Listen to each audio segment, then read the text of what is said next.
What is tense? টেন্সটা কি? Tense হচ্ছে একটা ল্যাটিন শব্দ যেটা টেম্পাস থেকে আসছে। টেন্স একটা ল্যাটিন শব্দ যেটা টেম্পাস থেকে আসছে, যার বাংলা হচ্ছে টাইম। ওকে, টাইম মিন্স সময়। টাইম মানে কি? সময়। কিসের সময়? কাজের সময়, টাইম অফ অ্যাকশন। ওকে, কাজের সময়, টাইম অফ অ্যাকশন।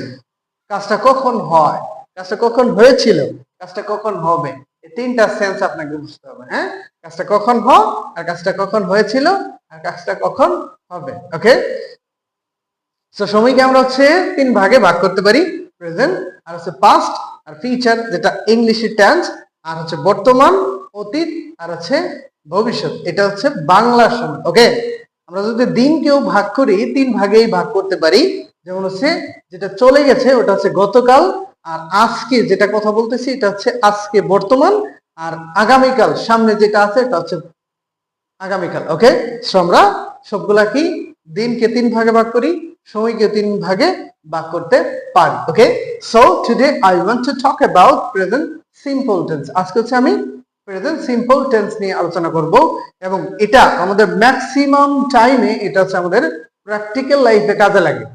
আমাদের প্রাত্যহিক জীবনে প্রত্যেকটা কাজের ক্ষেত্রে, আমাদের হচ্ছে স্পোকেনের ক্ষেত্রে বলেন এবং হচ্ছে যে কোনো ক্ষেত্রে হচ্ছে আমাদের প্রেজেন্ট সিম্পলে দেখেন এই জিনিসগুলো আমরা বলি। যেমন হচ্ছে আমরা যাই, খাই, আমরা ঘুমাই, আমরা খেলি, আমরা পড়ি, নাকি আমরা রান্না করি, আমরা ফুটবল খেলি, এই টাইপের কথাগুলো হচ্ছে আমাদের প্র্যাকটিক্যাল লাইফ থেকে নেওয়া, যেগুলো হচ্ছে বাংলায় আমরা প্রতিনিয়ত ব্যবহার করি। সেই কথাগুলো হচ্ছে আমরা কিভাবে ইংলিশে বলবো সেটাই শিখবো আজকের video. Okay, so let's get started. So present simple tense, what is present simple tense? Present সিম্পলটা হচ্ছে বর্তমানের কোনো কাজ, বর্তমানে কোনো কাজ হয়, বর্তমানে কোনো কাজ হয় বা হয়ে থাকে, হয়ে থাকে, বর্তমানের কোনো কাজ হয় বা হয়ে থাকে, এটা হচ্ছে প্রেজেন্ট সিম্পল টেন্স। ওকে, সো এখানে কিছু বাংলা চিনবার উপায় আছে। বাংলা চিনবার উপায়, বাংলা চিনবার উপায়গুলো হচ্ছে এরকম। বাংলা চিনার উপায়, বাংলা ক্রিয়া শেষে থাকবে এ অন্তস্থ এবং হচ্ছে রস্বই বা উ থাকবে। ওকে, সো বাংলা ক্রিয়া শেষে কি থাকবে? এ অন্তস্থ রস্বই উ।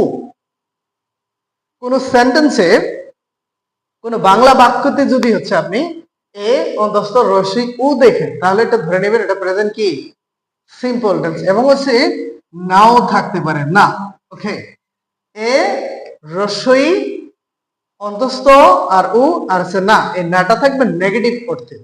ওকে, সো এবং হচ্ছে ইংরেজি চিনবার উপায় এখানে আছে। ইংরেজি আমি একটু শর্টকাট লিখতেছি, ইংরেজি চিনবার উপায়। Okay, always, always, sometimes, always, sometimes, usually, usually, generally, occasionally, occasionally, normally, normally. Okay, তারপর হচ্ছে often, every day, every day, every plus noun, every plus হচ্ছে noun, এগুলো হচ্ছে ইংরেজি চিনবার উপায়। ওকে, সো কোন ইংরেজি সেন্টেন্সে যদি দেখেন always, sometimes, usually, generally, occasionally, normally, often, everyday, every plus noun ইত্যাদি থাকে, সেটা হচ্ছে প্রেজেন্ট সিম্পল টেন্স। ওকে, সেটা হচ্ছে প্রেজেন্ট সিম্পল টেন্স। আর এটার গঠন হচ্ছে সাবজেক্ট, সাবজেক্ট প্লাস ভার্ব এর বেস ফর্ম, ভার্ব এর বেস ফর্ম প্লাস হচ্ছে অবজেক্ট, বেস ফর্ম প্লাস হচ্ছে অবজেক্ট, এটা হচ্ছে প্রেজেন্ট সিম্পল এর structure. This is the structure of present simple tense. Okay, এখানে একটা নোট আছে, নোটটা হচ্ছে এরকম। সাবজেক্ট যদি থার্ড পারসন সিঙ্গুলার হয়, সাবজেক্ট যদি থার্ড পারসন সিঙ্গুলার নাম্বার হয়, সিঙ্গুলার নাম্বার হয়, তাহলে ভার্বের সাথে কি হবে? তাহলে ভার্বের সাথে এস বাই এস হবে, ভার্বের সাথে এচ অথবা কি ইএচ হবে। ওকে, যদি ভার্বের শেষে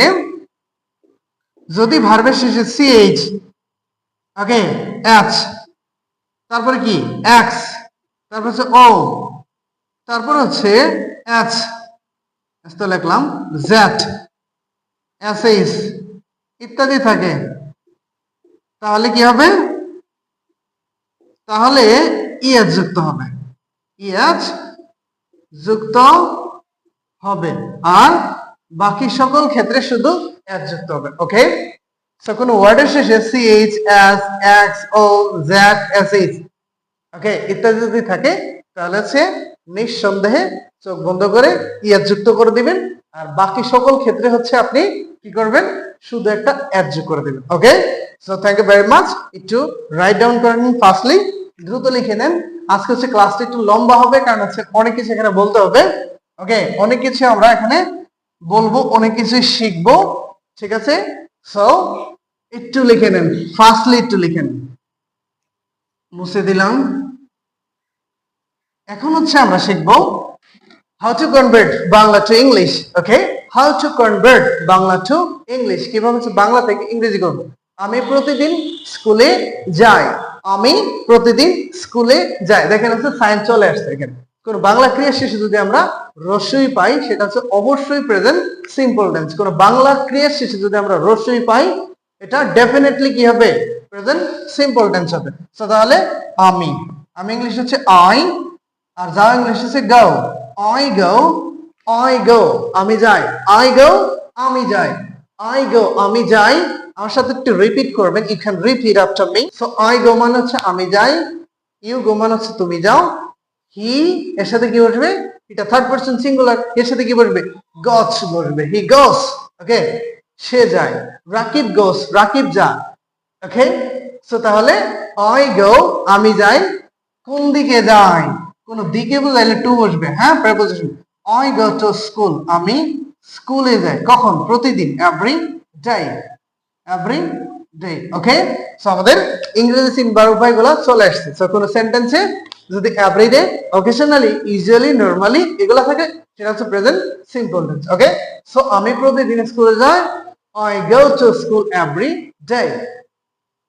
I go to school every day. আমি প্রতিদিন স্কুলে যাই। আমরা সকালে নাস্তা করি। ওকে, আমরা সকালে নাস্তা করি, শেষে হচ্ছে রস্যই আসতেছে। আমরা সকালে নাস্তা করি, শেষে কি আসতেছে? রস্যই।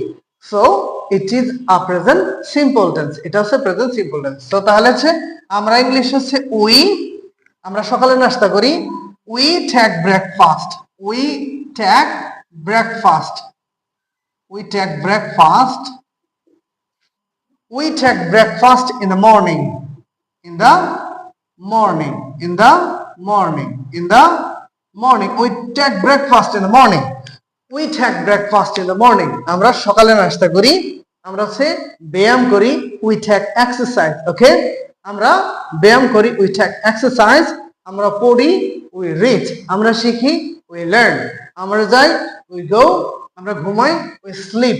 আমরা খাই, we eat. এভাবে হচ্ছে আপনাকে রিপিট করতে হবে, হ্যাঁ, you can repeat it again and again. আপনাকে বারবার রিপিট করতে হবে so that you can learn something or so that you will be able to speak in English fluently. Okay, so next, সে গান গায়, সে গান গায়। বাংলা ক্রিয়া শেষে কি? অন্তস্থ অ আছে। বাংলা ক্রিয়া শেষে কি আছে? অন্তস্থ আছে। সো তাহলে সে ইংলিশ হচ্ছে he or she, he or she. Okay, third person কি নাম্বার? Singular number. সো গা ইংলিশ হচ্ছে সিং, গা ইংলিশ হচ্ছে সিং। এখন দেখেন এই ভার্বের শেষে এস যুক্ত হবে নাকি ইএস যুক্ত হবে? এখন দেখেন তো বাংলা ক্রিয়া শেষে আমরা কি বুঝে, বাংলা ক্রিয়া না, সরি, আছে ভার্বের শেষে এসএইচ, সিএইচ, এক্স, জেড, তারপর কি ও থাকলে হচ্ছে ইএস যুক্ত হবে। এখন হচ্ছে এখানে বাংলা এই যে এই ভার্বের শেষে কি আছে? শুধু একটা জি আছে, তাহলে কি হবে? শুধু এস হবে। হি সিংস, he sings, তিনি গায়। he or she sings, তিনি গায়। যদি বলি ও গান আছে, সো তাহলে he or she sings a song, sing a song, সে একটা গান গায়। ওকে, আমি গান গাই, I sing a song. ওকে, আমি খেলি, I play, আমি খেলি, আই প্লে। সো তাহলে তারা ফুটবল খেলে। সে শিখে আছে, এ আছে। ওকে, তো তারা ইংলিশ হচ্ছে দেই। তারা ইংলিশ কি? দেই। আর খেলা ইংলিশ হচ্ছে প্লে। দে প্লে। তারা কি খেলে? তারা কি খেলে? What they play. তারা কি খেলে? They play football. They play football. তারা ফুটবল খেলে। They play football. তারা ফুটবল খেলে। রাকিব বাজারে যা। রাকিব বাজারে যায়। রাকিব, রাকিব থার্ড পারসন কি নাম্বার? Singular number. সো তাহলে ইজ গো, গো সে যাওয়া। ক্রিয়ার শেষে দেখেন ভার্বের শেষে ও আছে, তার মানে কি এখানে ই এর যুক্ত হবে। Rakib goes to market. Rakib goes to market. Rakib বাজারে যা। Rakib goes to market. Rakib কোথায় যা? বাজারে যা। তিনি প্রতিদিন ইংরেজি শিখে। সো তাহলে তিনি ইংলিশ হচ্ছে হি, আর শিখা হচ্ছে লার্ন। এর সাথে কি যুক্ত হবে? এন আছে, এর যুক্ত হবে। He learns English, he learns English every day. He learns English every day. তিনি প্রতিদিন ইংরেজি শিখে। He learns English every day. তিনি প্রতিদিন কি শিখে? ইংরেজি শিখে। He learns English every day. তিনি প্রতিদিন ইংরেজি শিখে। He learn English every day.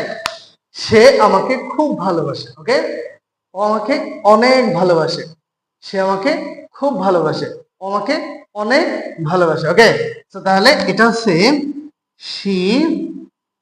ভালোবাসা ইংলিশ সবাই জানে, লাভস মি। সে আমাকে ভালোবাসে অনেক বেশি হচ্ছে very much. She loves me very much. সে আমাকে অনেক ভালোবাসে। ওকে, তো তিনি ফুটবল খেলে না। সে ঠিক আছে না। আমরা বলছি যে বাংলা ক্রিয়া শেষে যদি না থাকে definitely it will be present simple tense. এটা কি হবে? প্রেজেন্ট সিম্পল টেন্স হবে। সো তাহলে এখানে দেখেন তিনি, হি, না। যদি না থাকে প্রেজেন্ট সিম্পল হচ্ছে আমরা যদি কোনো সেন্টেন্সে না দেখেন, কোনো বাংলা বাক্যতে না দেখেন, তাহলে হচ্ছে আমরা ডু অথবা ডাজ এর হেল্প নিব। ওকে, ডু অথবা ডাজ, থার্ড পারসনের সাথে ডাজ নিব। ডাজ, তারপর কি এর সাথে? Not. He does not play football. তিনি ফুটবল খেলে না। He does not play football. Say football খেলে না। আমি ফুটবল খেলি না। I don't play football. আমি ফুটবল খেলি না। I don't play football. আমি ফুটবল খেলি না। I don't play football. Okay, so next হচ্ছে আমি ইংরেজি বুঝি না। আমি ইংরেজি বুঝি না। ওকে, সো আই ওই যে শেষে না আছে, আই ডু নট, একে ডোন্ট বলতে পারেন। I don't, I do not, বুঝতে পারো হচ্ছে understand. Understand, I don't understand English. আমি ইংরেজি বুঝি না। I don't understand English. আমি ইংরেজি বুঝি না। I don't understand mathematics. আমি অঙ্ক বুঝি না। I don't understand Bengali. আমি বাংলা বুঝি না। ওকে, তিনি ইংরেজি শিখেন। কেন তিনি ইংরেজি শিখে? এটা কেন হবে? কেন তিনি ইংরেজি শিখে? তাহলে হচ্ছে এখানে ডাব্লিউএইচ ওয়ার্ড আসছে। ওয়াই, তিনি, তিনি হচ্ছে third person singular. Why does he learn English? Why does he learn English? কেন তিনি ইংরেজি শিখে? ওকে, কেন তিনি ইংরেজি শিখে? কখন রাকিব ইংরেজি শিখে? when মানে হচ্ছে কখন। when does Rakib learn English? Rakib কখন ইংরেজি শিখে? when does Rakib learn English? Rakib কখন